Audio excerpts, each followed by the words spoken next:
Brett, what are the goals? Hi. Well, we aim to democratize venture capital, and I think you just described exactly what we're trying to do. Anybody can, right now, you can go into your browser and you can type in arc.vc and you can download the Titan app and you can invest $500 today into venture capital. I think if you think about venture as an asset class, it's really been held apart from a lot of individual investors. These are not assets that should require you to be rich in order to invest in them, nor should you have to, fill out a lot of PDFs and only be able to get into the top funds if you're the Yale endowment. We think that every individual should have access to venture capital if within their risk tolerance limits, and we think this vehicle provides a mechanism by which they can do so. So we've been waiting on this mechanism, as you called it, for a little bit of time. Our Bloomberg Intelligence ETF analyst, Eric Balchunas, who you guys know well, has a note out in response to your launch titled, Cathie Wood's Venture Fund, Burdened by Tough Timing, High Fees. Let's start with the timing. It's been brutal for both public and private markets of late. How do you get around that? This is the perfect timing. This isn't tough timing. There's never, Bill Gurley said it the other day, there's never been a better moment to start up a business. And I think there's never been a better moment to put your risk capital into a venture product like this one and into innovation companies generally. So we think that there's roughly $8 trillion in market cap attributable to the innovation platforms that we focus on, and that's going to more than 200 trillion by 2030. So there's incredible technological tailwinds in play, and so when everybody's running for the exits is exactly the time to be putting your capital to work. Let's talk about fees then. I think typically ARC's existing ETFs carry a fee of 75 basis points, 0.75%, right? And in this case, it's a fee of 2.75%, an expense ratio, therefore, of 4.22%. That seems high. Why is it set at that level? Well, think about the comparable products you could get if you're investing in venture, where you're paying 2% management fee plus 20% carry.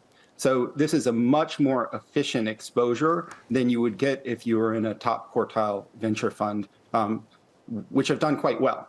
And so the investment vehicle itself restricts our ability to charge carry. That's how we could democratize this. And so we believe we're charging an extremely efficient rate for getting access to top tier companies. This is the likes of Epic Games, the likes of Mosaic ML, which is really delivering machine learning and advanced AI software to mid-market businesses. These are companies that a typical investor couldn't get access to. And so by just going to arc.vc, right now you can invest in this fund and get access to these kinds of great innovation companies.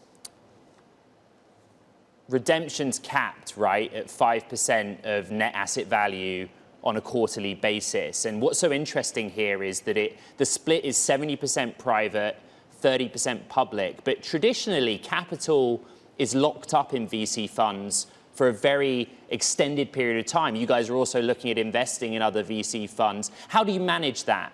Some redemptions with the need to lock up capital in the private sector.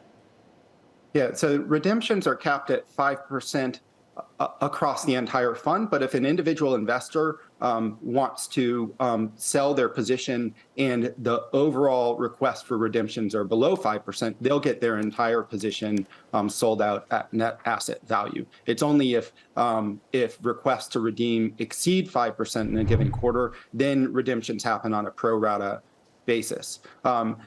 Another difference between our fund and typical venture is that the money that inflows into the fund can get allocated to innovation assets immediately in the public markets as we're negotiating private market deals. And so, at equilibrium, we're seeking to be, like you said, targeting 70% private exposures.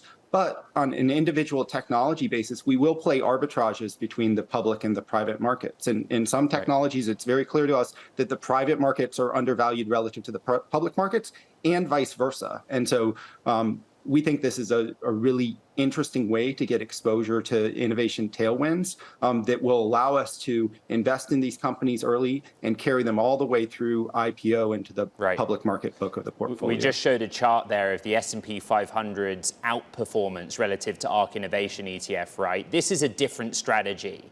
But how do you convince investors that this is right, to use this new mechanism, this new way of getting access to private markets and private companies? I think that any innovation exposure should be measured over a business cycle length performance basis. So when we underwrite our positions in the private market and in the public market, we look forward 5 years and say, what is an in-market investor going to pay 5 years forward, who's not even a technological optimist like us, but just paying a market multiple for the cash flow generation capabilities of those businesses. I think that particularly given what's happened with rates and with innovation assets across the board, investors are short innovation today, maybe unintentionally so. The disruptive technologies that we think are going to penetrate the marketplace are going to totally turn over the business models of incumbents that people have in their core portfolios. All of the problems that we're seeing in the world today, innovation solves those problems. And so owning a share of the businesses that are going to solve those problems is a way to generate outperformance over time.